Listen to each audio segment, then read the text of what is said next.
Hello and welcome to a new episode of My Collection, the show where I present all my aircraft models of one specific airline. In this episode, we will take a look at all my aircraft models of Scandinavian Airlines. For this episode, I'm using a fleet consisting of two ATR 72-600, one Bombardier CRJ-900, one McDonnell Douglas MD-81, one McDonnell Douglas MD-87, one McDonnell Douglas MD-90, two Boeing 737-700, one Boeing 737-800, one Airbus A319-100, two Airbus A320neo, one Airbus A321-200, one Boeing 767-300, two Airbus A340-300, one Airbus A330-300, and one Airbus A350-900.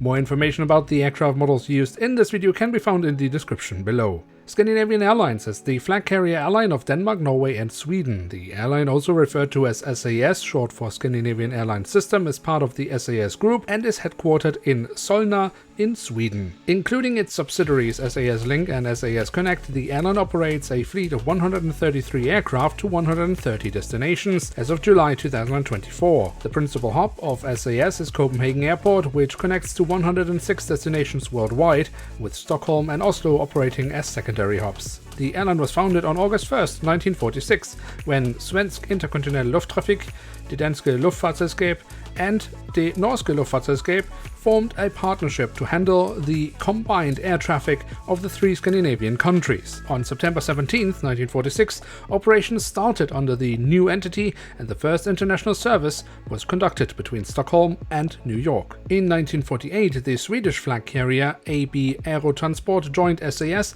and quickly coordinated its European operations between both carriers. 3 years later, the companies formally merged to form the SAS Consortium. When established, ownership of the airline was divided between SAS Denmark with 28.6%, SAS Norway with 28.6% and SAS Sweden with 42.8%, all of which were owned 50% by private investors and 50% by their respective governments. During 1954, SAS became the first airline to commence scheduled flights on the polar route, flying Douglas DC-6Bs from Copenhagen to Los Angeles with stops in Kangerlussuaq in Greenland and Winnipeg in Canada, pioneering a commercial route that marked a milestone in transpolar aviation history. In 1957, SAS was the first airline to offer a around-the-world service over the North Pole via a second polar route served by Douglas DC-7Cs flying from Copenhagen to Tokyo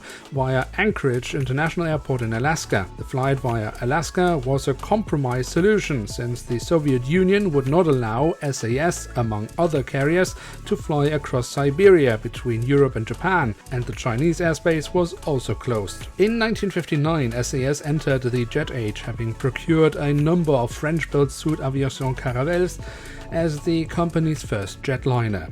During the following years, another jetliner, the Douglas DC-8, was also introduced into the fleet. In addition to modern airliners, SAS also adopted innovative operating practices and systems to improve the customer experience. In 1965, it was the first airline to introduce an electronic reservation system. During 1971, SAS introduced its first Boeing 747 jumbo jet into service. Prior to the delivery of its first 747s, SAS had formed the KSS Maintenance Consortium with KLM and Swissair in 1996 to provide a maintenance pool and standardized aircraft specifications for the three airlines' 747 fleets. The consortium later incorporated UTA and was renamed into KSSU to jointly acquire and maintain McDonnell Douglas DC-10 widebody tri-jets. In 1981, Jan Carlson was appointed as the CEO of SAS. During his tenure, the company underwent a successful financial turnaround of the company starting in 1981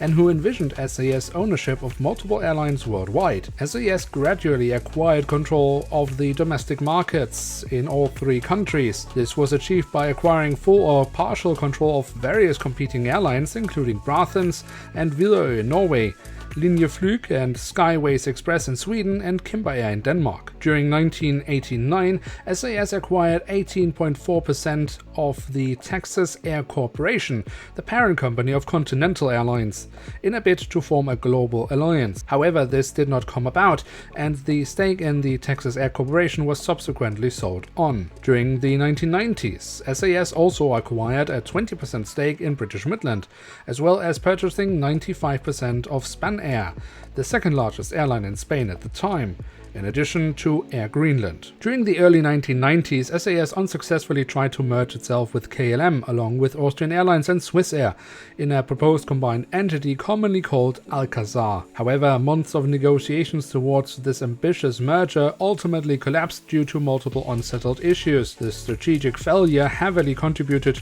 to the departure of Carlson that same year. In May 1997, SAS became a founding member of the global Star Alliance network, joining with airlines such as Air Canada, Lufthansa, Thai Airways International and United Airlines. With the growth of budget airlines and decreasing fares in Scandinavia, the airline experienced financial hardship. In 2009, competitive pressures had called the airline to launch a cut-costing initiative, in the first step of which the airline sold its stakes in other companies such as British Midland International, Spanair and Air Baltic. After years of unsuccessful attempts of turning business around and several restructuring programs, the Swedish government announced on June 7, 2022 that Sweden, which owned 21.8% of the company at the time, would not inject new capital into SAS and that it did not aim to be a long-term shareholder in the company. The airline filed for Chapter 11 bankruptcy protection in the United States on July 5th.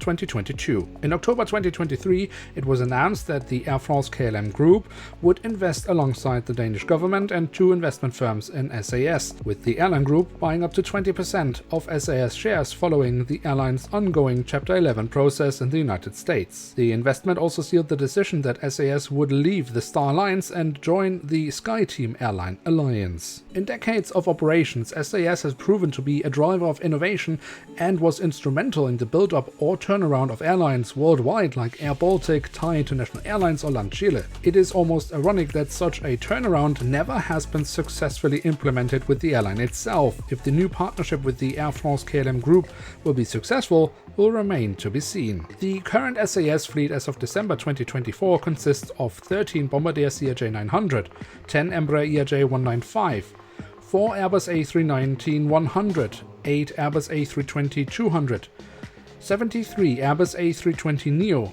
3 Airbus A321LR, 8 Airbus A330-300 and 4 Airbus A350-900. I will now leave you with some more images of my Scandinavian Airlines fleet, but I'm very curious to know what SAS plane models you have, so feel free to let me know in the comment section below. If you have enjoyed this video, then feel free to leave a like, that would really help out the series and the channel, and if you are new around here, why not hit subscribe? That way you won't miss out on any future videos. With that, I would like to say thank you very much for watching, hope to see you soon again, I'm checking out, and bye.